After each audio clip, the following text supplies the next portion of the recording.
Shalom teman-teman semua, bersyukur hari ini kita boleh sekali lagi mendengar firman Tuhan. Dan mari sebelumnya kita berdoa terlebih dahulu. Tuhan, terima kasih karena Tuhan boleh menyertai kami. Kami memohon Tuhan boleh buka hati dan pikiran kami agar firman-Mu boleh ditanam dan kami boleh berbuah di dalam kehidupan kami. Sehingga kami juga boleh menjadi pelaku-pelaku firman. Tolong kami ya Tuhan, di dalam nama Tuhan Yesus kami berdoa. Amin. Hari ini kita belajar satu cerita dari Markus pasal 6 ayat 14-29. Cerita ini menceritakan tentang Yohanes Pembaptis yang dibunuh dan diceritakan secara detail. Nah, menariknya Herodes ini punya ketertarikan khusus terhadap Yohanes Pembaptis. Dia tidak membenci Yohanes Pembaptis, dia tidak sampai membenci pengajaran Yohanes Pembaptis karena dia ternyata digelisahkan oleh pengajaran-pengajaran Yohanes Pembaptis. Jadi beberapa kali dia dengerin khotbahnya Yohanes Pembaptis. Dia seneng dengerin khotbahnya Yohanes Pembaptis. Itu ditulis di ayat yang ke-20. Sebab Herodes segan akan Yohanes karena ia tahu bahwa Yohanes adalah orang yang benar dan suci. Jadi ia melindunginya. Nah, Herodes sempat melindungi Yohanes Pembaptis. Tetapi apabila ia mendengarkan Yohanes, hatinya selalu terombang-ambing. Nah, ini ada sebuah kegelisahan. Namun ia merasa senang juga mendengarkan dia. Satu sisi dia gelisah tentang pengajarannya, tapi satu sisi dia suka sama pengajarannya. Nah, hal ini tidak menutup kemungkinan akan sebuah tindakan yang fatal dari Herodes terhadap Yohanes Pembaptis. Ternyata ceritanya tidak berhenti sampai Yohanes Pembaptis dilindungi oleh Herodes, melainkan ternyata perlindungannya ini berakhir ketika ada satu kepentingan. Nah, ceritanya sangat unik karena ada satu tokoh lagi yang namanya Herodias. Dan Herodias ini adalah orang yang membenci Herodes. Dan anaknya Herodias sempat membuat kagum Herodes dan Herodes menjanjikan ingin memberikan segala yang diminta. Lalu anaknya si Herodias ini nanya ke mamanya, "Mah, aku bisa kasih minta apa nih ke Herodes? Dia bisa kasih apapun, bahkan separuh kerajaannya." Lalu mamanya bilang, "Minta aja kepalanya Yohanes Pembaptis." Nah, waktu diminta, anak itu pergi dan menanyakan ibunya, "Apa yang harus kuminta?" Jawabnya, "Kepala Yohanes Pembaptis." Maka cepat-cepat ia pergi kepada raja dan meminta, "Aku mau supaya sekarang juga engkau berikan kepadaku kepala Yohanes Pembaptis di sebuah talam." Lalu sangat sedihlah hati raja. Tetapi karena sumpahnya dan karena tamu-tamunya, ia tidak mau menolaknya. Lihat, ada kepentingan politik mungkin dari Herodes yang menjaga mukanya. Dia tidak mau menjadi orang yang tidak konsisten. Dia mau dianggap sebagai orang raja yang setiap perkataannya boleh dipegang. Nah, bayangin ya kalau kita punya presiden. Kalau presidennya cuma janji-janji doang tapi gak ngelakuin, pasti dihujat satu Indonesia, bener kan?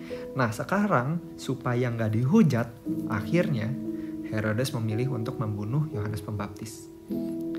Nah, apa yang hari ini kita boleh pelajari? Untuk tidak berlaku jahat, kita tidak harus membenci. Tapi kita cukup mencintai diri kita lebih daripada yang lain. Mungkin saat ini kita tidak membenci Tuhan, tapi percayalah, kita bisa membunuh Tuhan ketika kita lebih mencintai diri kita terlebih daripada kita mencintai Tuhan. Percayalah, kalau kita gak perlu membunuh orang tua kita, tapi kalau ternyata kita sudah membenci diri kita lebih daripada kita mencintai orang tua kita, kita di dalam pilihan-pilihan tertentu kita akan memilih untuk menyelamatkan diri kita daripada menyelamatkan orang tua kita. Nah, inilah menarik, sebelum kita merayakan Paskah minggu depan, kita boleh berkaca. Bener gak sih kita ini adalah orang-orang yang cukup baik yang gak bakal bunuh Tuhan Yesus? Mungkin gak sih kita adalah anak-anak yang tangannya bersih, yang gak pernah membunuh siapapun? Kalau Tuhan waktu itu di khotbah di bukit pernah bilang, Mungkin kalian cuman dilarang jangan membunuh, tapi aku berkata kepadamu, barang siapa membenci saudaramu, ia telah membunuh saudaranya. Dan kita juga percaya bahwa kita juga sering kali merasa kita tidak membunuh, maka kita menjadi orang yang baik. Tapi ketika kita membenci, kita tidak harus membenci. Ketika kita mencintai diri kita lebih daripada Tuhan, maka kita sudah membunuh Tuhan. Jikalau kita sudah mencintai diri kita lebih daripada orang lain, maka kita sudah membunuh orang lain. Maka mencintai diri itu bukanlah sesuatu yang selamanya baik. Walaupun ada tertulis kasihilah sesamamu manusia seperti dirimu sendiri, tapi seperti dirimu sendiri bukanlah sebuah perintah untuk mencintai diri. Melainkan perintahnya adalah kasihilah sesamamu manusia, itu perintahnya. Sama seperti dirimu sendiri adalah sebuah proyeksi di mana sudah sepantasnya lah orang-orang mencintai dirinya. Secara wajar kita kalau sakit pasti refleks berteriak. Ketika kita lapar, kita akan memberikan perut kita makanan. Ketika kita kebelet pipis, kita akan pipis. Ketika kita kebelet boker, kita bakal boker. Itu sebuah hal yang wajar kita lakukan, dan dalam tanda kutip untuk melindungi diri kita tetap sehat, untuk memberikan treatment yang terbaik untuk diri kita sendiri. Lalu bagaimana dengan orang lain? Mari kita sama-sama hayati firman Tuhan ini dengan menyadari diri kita adalah orang-orang yang telah membunuh Tuhan kita, yang telah mengecewakan Dia, yang telah mengorbankan Dia di atas kayu salib. Dan ketika Tuhan melihat kita, orang-orang yang telah menyalibkannya, Dia berkata, "Ya Bapa, ampunilah mereka, karena mereka tidak tahu apa yang mereka perbuat." Dan kita bersyukur kita punya Tuhan yang begitu berbelas kasihan, panjang sabar, berlimpah kasih setia, dan berkali-kali mengampuni dan tidak mengingat-ingat kesalahan. Dan itulah anugerah terbesar yang boleh kita terima. Pengampunannya di atas kayu salib. Kita boleh sungguh-sungguh menerima anugerah itu ketika kita percaya kepadanya. Mari kita sekali lagi berdoa. Bapa kami yang di surga, ampuni kami ya Tuhan. Jikalau selama ini kami mengasihi diri kami lebih daripada Engkau.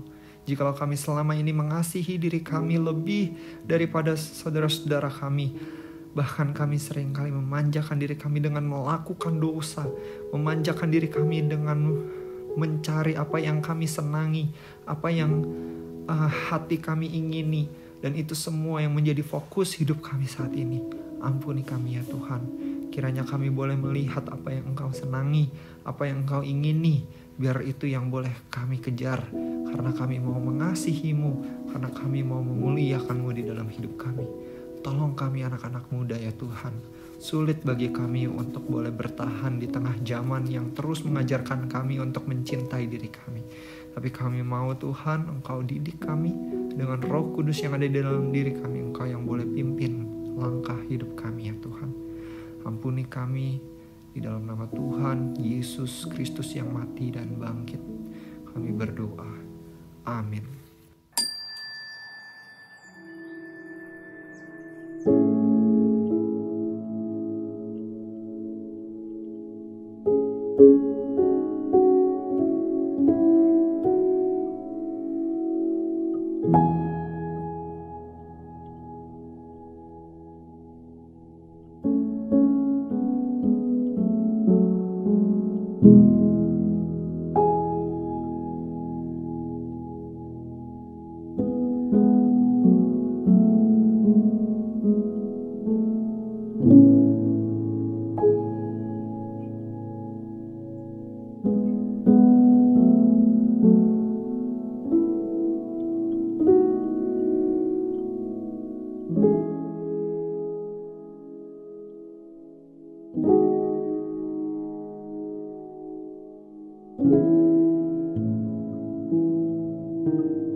thank you